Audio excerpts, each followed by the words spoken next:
ರಾಜ್ಯದ ಹಲವೆಡೆ ಮಳೆರಾಯ ಅಬ್ಬರಿಸ್ತಾ ಇದ್ದಾನೆ. ಆದರೆ ಕಾವೇರಿ ಜಲಾನಯನ ಪ್ರದೇಶದಲ್ಲಿ ಇದುವರೆಗೂ ಮಳೆ ಚುರುಕುಗೊಂಡಿಲ್ಲ.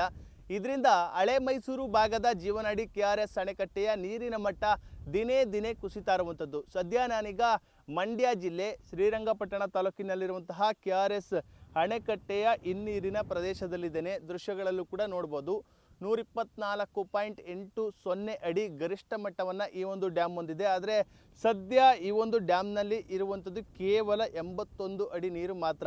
ಆ ನಿಟ್ಟಿನಲ್ಲಿ ಇನ್ನು TMC ಲೆಕ್ಕದಲ್ಲಿ ಹೇಳೋದಾದರೆ 49.452 TMC ಸಾಮರ್ಥ್ಯವನ್ನು ಹೊಂದಿದೆ. ಆದರೆ ಸದ್ಯ ಇರುವಂಥದ್ದು ಕೇವಲ 11 TMC ನೀರು ಮಾತ್ರ. ಇನ್ನು ಆ ಒಂದು 11 TMCಯಲ್ಲಿ 5 TMC ಡೆಡ್ ಸ್ಟೋರೇಜ್ ಆಗಲಿರುವಂಥದ್ದು. ಅಂದರೆ 5 TMC ನೀರನ್ನು ಬಳಕೆ ಮಾಡೋದಕ್ಕೆ ಆಗಲ್ಲ, ಯಾಕೆಂದರೆ ಡೆಡ್ ಸ್ಟೋರೇಜ್ ಆಗಿ ಉಳಿಯುವಂಥದ್ದು. ಇನ್ನು ಬಳಕೆಗೆ ಯೋಗ್ಯ ಇರುವಂಥದ್ದು ಕೇವಲ 6 TMC ನೀರು ಮಾತ್ರ.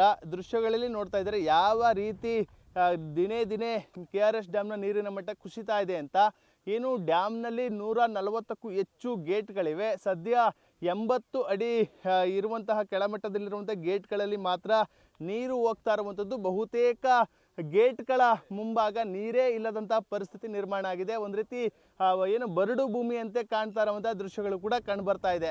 ಒಂದು ಕಡೆ ಹಿನ್ನೀರಿನ ಪ್ರದೇಶದಲ್ಲಿ ಏನು ಎಲ್ಲವೂ ಕೂಡ ನೀರಿನಿಂದವೇ ತುಂಬಿ ತುಳುಕ್ತಾ ಇತ್ತು. ಆದರೆ ಇದೀಗ ಸಂಪೂರ್ಣವಾಗಿ ಮಳೆಯೇ ಇಲ್ಲದ ಕಾರಣ ನೀರೇ ಇಲ್ಲದೆ ಒಂದು ರೀತಿ ಬರಡು ಭೂಮಿಯಾಗಿ ಬಂಡೆಗಳ ದರ್ಶನಗಳು ಕೂಡ ಆಗ್ತಾ ಇರುವಂಥದ್ದು. ಆ ಒಂದು ದೃಶ್ಯಗಳನ್ನು ಕೂಡ ನೋಡ್ಬೋದು. ಯಾಕೆಂದರೆ ಮೈಸೂರು, ಬೆಂಗಳೂರು ಸೇರಿದಂತೆ ಮಂಡ್ಯ ಜಿಲ್ಲೆಯ ಹಳ್ಳಿಗಳಿಗೂ ಕೂಡ ಕುಡಿಯೋ ನೀರನ್ನು ಒದಗಿಸುವಂಥದ್ದು ಇದೇ ಒಂದು KRS ಅಣೆಕಟ್ಟೆಯಿಂದ. ಆದರೆ ಇದೀಗ ಮುಂದಿನ ದಿನಗಳಲ್ಲಿ ಕುಡಿಯೋ ನೀರಿಗೂ ಕೂಡ ಹಾಹಾಕಾರ, ಒಂದು ರೀತಿ ಜಲಕ್ಷಾಮ ಎದುರಾಗುವಂಥ ಎಲ್ಲ ಸಾಧ್ಯತೆಗಳು ಕೂಡ ದಟ್ಟವಾಗಿ ಕಾಣ್ತಾ ಇದೆ ಅಂತಲೇ ಹೇಳ್ಬೋದು. ಯಾಕೆಂದರೆ ಈ ಒಂದು ಏನು ಇರುವಂತಹ 6 TMCಯಲ್ಲಿ ಏನಾದರೂ ಮಳೆ ಬರೆದಿದ್ರೆ ದಿನೇ ದಿನೇ ಆ ಒಂದು ನೀರಿನ ಮಟ್ಟ ಮತ್ತಷ್ಟು ಕುಸಿಯುತ್ತಾ ಹೋಗುತ್ತೆ. ಆ ನಿಟ್ಟಿನಲ್ಲಿ ಬೆಂಗಳೂರು ಮಹಾನಗರಕ್ಕೂ ಕೂಡ ಕುಡಿಯೋ ನೀರಿನ ಹಾಹಾಕಾರ ಸೃಷ್ಟಿಯಾಗುವಂಥ ಭೀತಿ ಇರುವಂಥದ್ದು. ಈಗಾಗಲೇ ಹಲವೆಡೆ ಕುಡಿಯೋ ನೀರಿಗೆ ಭಾಳಷ್ಟು ಸಮಸ್ಯೆಗಳಾಗ್ತಾ ಇದೆ. ಆ ನಿಟ್ಟಿನಲ್ಲಿ ಜನರು ಕೂಡ ಇತಿಮಿತಿಯಲ್ಲಿ ನೀರನ್ನು ಬಳಸಬೇಕಾಗುತ್ತೆ. ಇನ್ನು ಮಂಡ್ಯ ಜಿಲ್ಲೆಯ ರೈತರು ಒಂದು ಕೃಷಿಯನ್ನೇ ನಂಬಿಕೊಂಡು ಜೀವನವನ್ನು ಮಾಡುವಂಥದ್ದು. ಆದರೆ ಕೃಷಿಗೆ ಇದೇ ಒಂದು ಡ್ಯಾಮ್ನಿಂದ ನಾಲೆಗಳ ಮೂಲಕ